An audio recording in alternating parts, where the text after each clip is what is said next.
the traits that Devonta Smith has? How hard is it to locate those type of traits, that skill set in wide receivers? How often do wide receivers even come out being this polished? He no doubt was a very polished route runner. I think what separates Devonta Smith and what made him a first round pick and a successful one so far is the natural athleticism and instincts. You see the way he can contort his body or adjust to badly thrown balls and make some catches that you just can't teach, that kind of athleticism or that bend or that agility. And I think that's what makes him special.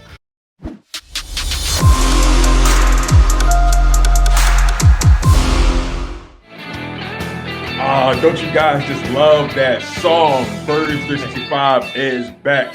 He's Rick Serritella. I am Tone DeShields II, the associate producer for JAKIB Sports and the host of Chalk It Up Sports, where no matter if we win or if we lose, we just got to charge it to the game. You guys, I hope you're enjoying the show. Make sure you guys smash that like button. You guys do realize that the like button is currency in this YouTube world. The like button is like water. It's the holy grail of success for JAKIB Sports. And the more you guys smash that like button, the more you guys comment, the more you guys engage, the more people that will be subscribed, the more people that will be in the live chats, the content will continue to get more fire. The heat will continue to rise. You know, the price will continue to go up. So make sure you are locked in on JAKIB Sports, because listen, it's a religion at this point. You might as well get your NFL draft Bible, right?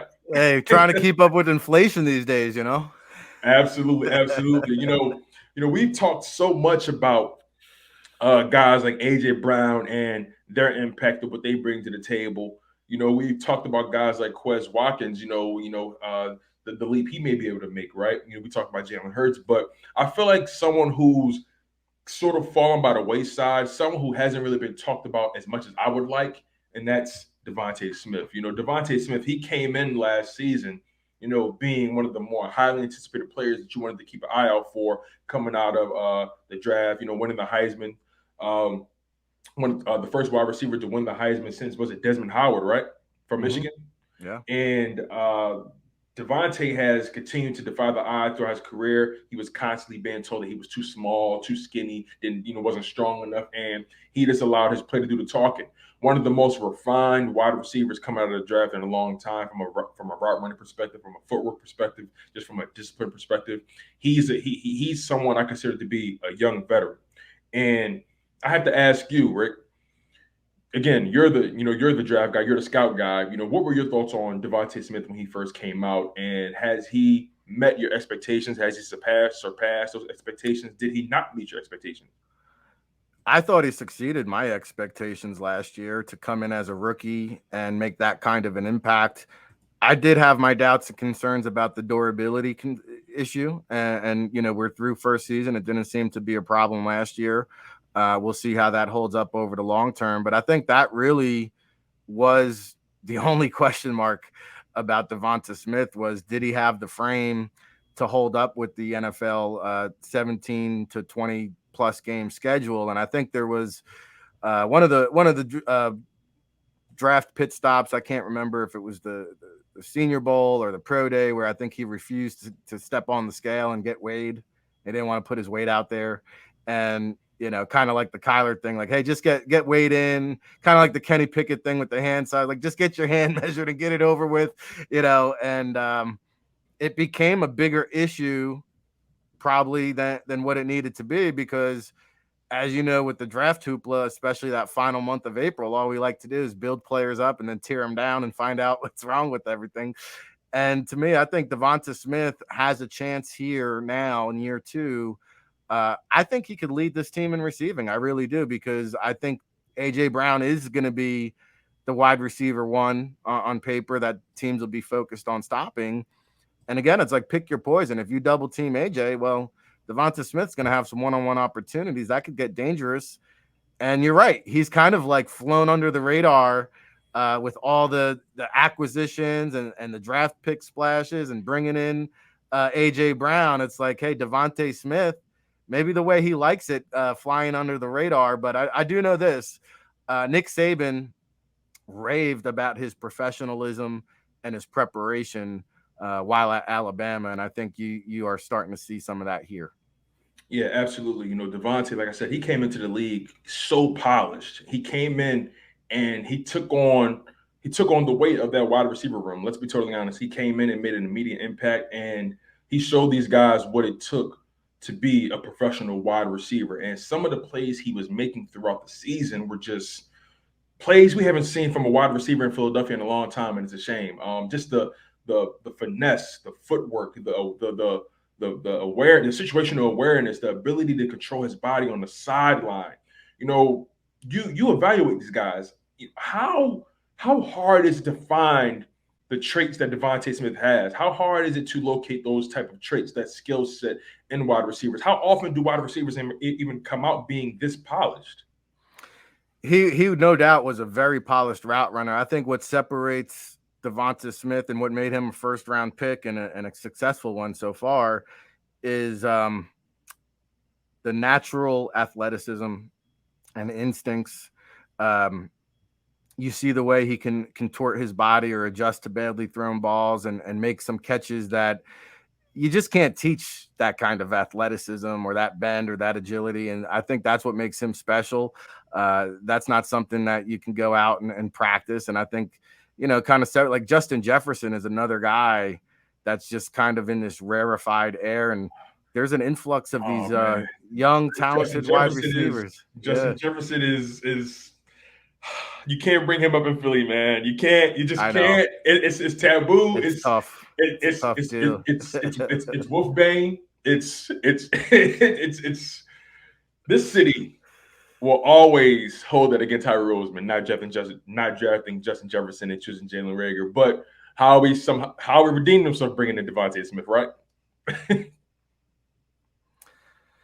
Yeah, I mean, listen, you can't hit them all. In fact, people don't realize, like, I say, hey, if you're batting 300 in the draft, it's not only a good batting average in baseball, it's pretty good draft average. I mean, if you're hitting 40 or 50%, well, then, hey, you're in the top percentage of the league. But really, about 30% of draft picks pan out. And so, I mean, would I have done it? No, but, it's just you win some, you lose some.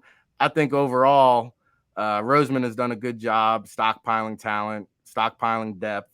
And if you look at this team on paper, everybody says the roster is loaded. All the question mark is around Hurts, right? And so that seems to be the national consensus, and maybe the local consensus is like, hey, the whole Eagles season depends on Jalen Hurts. And to me, I said this on Wednesday, I truly believe this team constructed in 2022 will be the most talented team assembled around Jalen Hurts on his rookie deal, because you're not going to be able to keep all these guys next year. And then the year after that, Hurts is going to have to get paid. And guess what? You're going to lose some more of these guys, and coaches are going to depart. So to me, I hate the guys that say, hey, if they win a playoff game, that'll be a huge success. No, like, you made the playoffs last year. You shouldn't be just looking to take a 1-win step in the playoffs. Like, you're already a playoff team. Well, hey, let's be contenders. Like, why can't we compete with Tampa Bay or Green Bay? I mean, that's the mentality they should be having, in my opinion. Well, absolutely. And this team does have the talent. If you do a blind study and don't pay attention to the quarterback position right now, you can say this Philadelphia Eagles team can compete with anybody. But because of Jalen Hurts' reported limitations and things that we have seen, and we know the things he has to improve on, people are going to always look at the Philadelphia Eagles through a certain lens and put a cap on their success. I really believe the sky is the limit for this season. It's so hard to really project how good this team will really be. I pretty much put this team at about 12 wins on the season. But, again, they have the talent. And a guy like Devonta Smith, I truly anticipate him taking his game to another level. He's someone who gets it done in silence. He's someone who, like I said, he's so polished, so refined, such a professional. I think we've been so concerned about A.J. Brown and Quez Watkins. I don't think we're even ready for what Devonta Smith is going to bring. And, this leads me to another topic that I want to broach with you. DK Metcalf got paid yesterday, and it was a pretty big deal. Not as long of a contract that many people anticipated, but He received a 3-year, $72 million extension with the Seattle Seahawks, 58.2 million guaranteed, and he received a $30 million sign-on bonus, which is the highest ever for a wide receiver. We paid AJ Brown $25 million a year. That's 4 years, 100 million. These wide receivers are getting paid now, and I know Devonta Smith sees that, and I know Devonta Smith is the team guy. He's the professional, but he's going to want to get taken care of too. And it begs the question, because the cat salary cap is only going up, because the contracts for these guys are only getting higher and higher. What does a Devonta Smith contract extension actually look like? Because he's eligible in 2024. Right. Yeah. So yeah, the DK Metcalf contract, the wide receiver contracts are very different in structure. DK Metcalf is front loaded, and he'll have an opportunity to get one more payday before he turns 30 years old. Um, Devonta Smith, when you're looking, and he might want a new deal. I mean, if he goes out and is the number one receiver on this team, he may be looking for a new deal next offseason. And the salary cap is going to rise, and the average contract is going to rise, and he's going to probably want more than AJ Brown by time it's decision time. So again, that leads me to this season, because Jalen Hurts also has to get paid. Is there going to be money to bring back Javon Hargrove? I mean, there's just not going to be enough money to go around here when you're looking down the road long term. And so, hey, if Carson, I saw somebody in the chat room mention Carson Strong, they want to see him perform. And if he can make a roster spot, because it's no guarantee they'll carry three quarterbacks, but if he can earn a roster spot and convince the Eagles that he can be their backup, well, maybe Gardner Minshew gets dealt here before the trade deadline for a building block or a piece that kind of puts them over the top. So to me, I'm all in this year. If I'm the Eagles, I'm trying to do it. And that's why we had that Jesse Bates discussion the other day, because typically I probably wouldn't pull the trigger for a Jesse Bates, but I'm in an all-in mentality. I'm in that LA Rams mentality. I want Okay. to get it all in this season, because we don't know what tomorrow brings. We don't know what next season and what the dynamics. We might lose two coordinators. We could lose a lot of leadership, with some of the veteran guys who are going to be departing. So this can be a very different looking team next year. I think you got to capitalize on the momentum. We're coming off a playoff win. We're somewhat under the radar. If you look at the Vegas odds, nobody's paying the Eagles any respect. Everybody's got the Cowboys favored to win the division. Hey, I like the spot they're in, because the pressure, maybe the pressure's here. Like you mentioned, 12 wins. I think it's a double-digit victory team. I see 10 or 11, 12. I don't know. I mean, hey, maybe it's possible, but I don't think anybody nationally is viewing the Eagles as a 12-win team. So I think they're in prime position to kind of go in here with not all these expectations, but at the same time, they're built to win now, and we just need Hurts to kind of take that next step. Yeah, absolutely. They are built. Like I said, they had the talent, and you AJ Brown, Devontae Smith, Dallas Goddard. You have Miles Sanders back there, who's also looking for a contract. Like I said, these guys are going to get paid. Success begets success, and I had to ask, what's the likelihood of a guy like Harry Roseman having two big contracts at that wide receiver position? I think that if we're looking at 2024, then AJ Brown might not be on the roster at that point, because I just don't see how you can pay both of those guys. And you've seen it. You saw Dallas run into that situation this year. You saw the Falcons ran into that situation. You saw even the Vikings ran into that situation, getting rid of a talent like Stephon Diggs. I mean, come on. Are you kidding? It's just Yeah. hard to pay two guys when you commit, like, if I got to commit $50 million of my salary cap to two players, I mean, that's a big percentage of your team. And if Hurts is your long-term guy, I hate to tell you, you're going to have to lock him up for like 35, 40 million. So now you got three guys that are going to make 100 million. It's just not possible. Yeah, I agree with you. It's with the cap going up, you want to believe that it's possible, but at the same time, as the cap goes up, these GMs they continue to reevaluate, reallocate, and they continue to think, I guess, reimagine where they want to put the money. And it'll be interesting to say the least. You know, before we get Dan here, Dan's going to be here in a few minutes. I want to give one more topic to you as well. You know, this is an interesting season for the quarterback position, not just in the NFL or the NFC, but the NFC East. And three of the four NFC East quarterbacks are essentially connected at the hip. Carson Wentz, former Eagle, Jalen Hurts essentially, took his spot and showed that he was a better leader. And Carson Wentz and Dak Prescott, they were drafted together in the same draft. Carson Wentz, the first round draft pick. Dak Prescott, I think, was a fourth or fifth round draft pick, and they've been compared for their entire careers. Dak Prescott has shown that he's the more reliable, the more stable, essentially the more productive quarterback. It is what it is. But Hurts is in a situation where he has to slay a couple dragons in the NFC East. He has to slay the Carson Wentz dragon and put that comparison to bed. He also has to slay the dragon resting in Dallas, Dak Prescott, who's won the division last season, and the Cowboys have pretty much owned the Eagles for the past few games. But I'm asking you, does Hurts have to be the best quarterback in the NFC East in order to win the division? No, because they have to have the best team. And Dak Prescott, to me, is the best quarterback in this division. It doesn't mean Jalen Hurts can't improve to the Dak Prescott status. Now, again, I'll take Hurts over Wentz because I just believe that Wentz is a little bit too Hollywood. Uh, Hurts and Dak are going to be hungrier because they don't have a Super Bowl ring. Granted, Wentz wasn't on the field for it, but he does have a ring. He does have his money. I know he likes to go hunting and duck hunting and spend time out in the woods in the off season. Like, to me, I don't know if Wentz is as committed as Hurts. So I like Hurts to slay that dragon.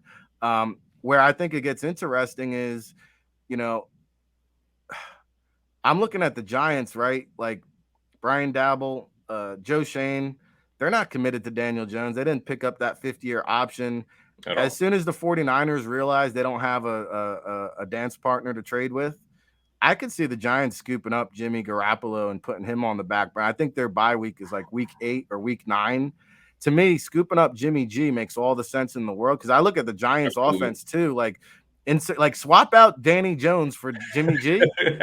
Wow, now I might actually think the Giants can win some games. And I remember when the year they drafted Eli Manning, they brought in Kurt Warner, and you were like, what the heck are they bringing in Kurt Warner? But I don't know. To me, it's like, why not bring in a Jimmy G on a 1-year deal? Because if Danny Jones doesn't cut it and they got a losing record after, when they hit their bye week, it's like, hey, I'm trying to find a quarterback of the future. If I don't have to spend a draft pick, let me see what Jimmy G's got. And I think it's a huge upgrade. And I would probably put him behind Dak Prescott and ahead of Jalen Hurts at this stage of his career. Let's not forget he was one pass away from winning a Super Bowl, and his winning percentage is incredible in this league. Now, the thing with Jimmy G that rubs people the wrong way, especially his teammates, he's a knick-knack paddywhack. Any little reason not to practice and play, little injuries keep him out, and that's just what you get with Jimmy G. Yeah, I honestly believe this NFC East is going to be much more competitive than what people think. I think the Washington Commanders are a bit better than what people think. I think the Dallas Cowboys, even though they have, in my humble opinion, have taken a step back from a roster perspective, from a personnel perspective, they're still the Dallas Cowboys. They still have Dan Quinn as their defensive coordinator. They still have Michael Parsons, Trevon Diggs. They still have CeeDee Lamb, Ezekiel Elliott, who, in my opinion, say what you want about him, he can pop at any moment.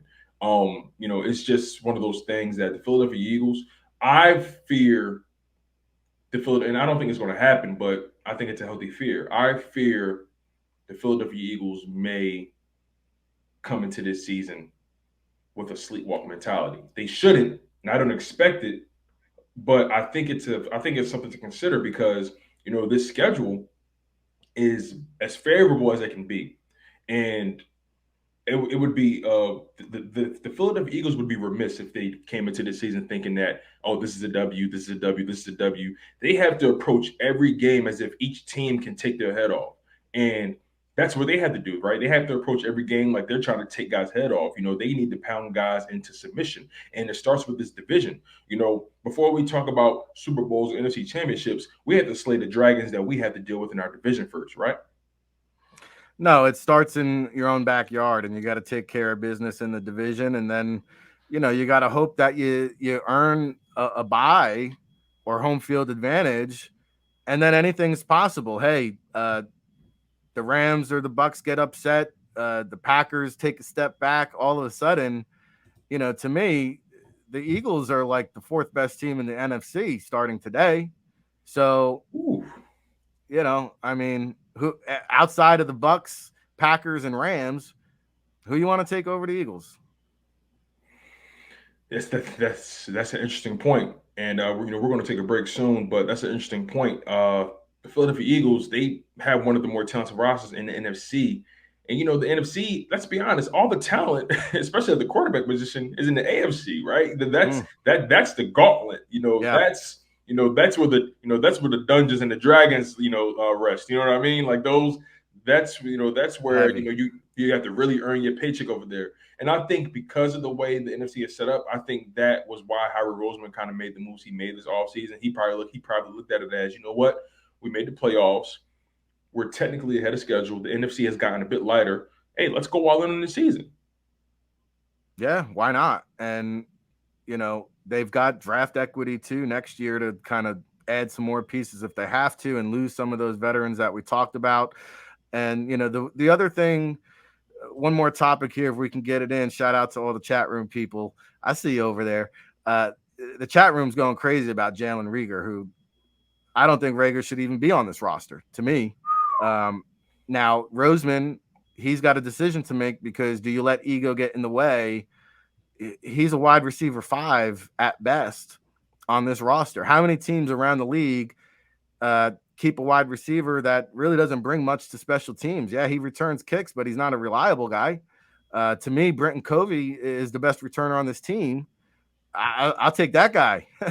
I just don't. I don't think you got to make roster decisions based on where a guy was drafted. When you do that, you let your ego get in the way. I get it. I understand it. You picked them in the first round for a reason. You saw something there that you like. It just hasn't panned out. Sometimes you got to just admit your losses, cut your losses, and move on. I think that's what they need to do here. Yeah, absolutely, man. Absolutely. I agree with you. And look, you guys, we're going to take a break. We're still trying to ping up our guy, Dan Cilio. Remember, he's in California, so we want to make sure we're all on the same timeline. But, we're going to continue to give you guys that hot fire. We're going to still continue to feed you guys, the fans of JAKIB Sports and Birds 365. Make sure you guys keep it locked. He's Rick Serritella. I'm Tone DeShields II. You're locked in on Birds 365. Don't change that dial and stay in your seats. We'll be right back.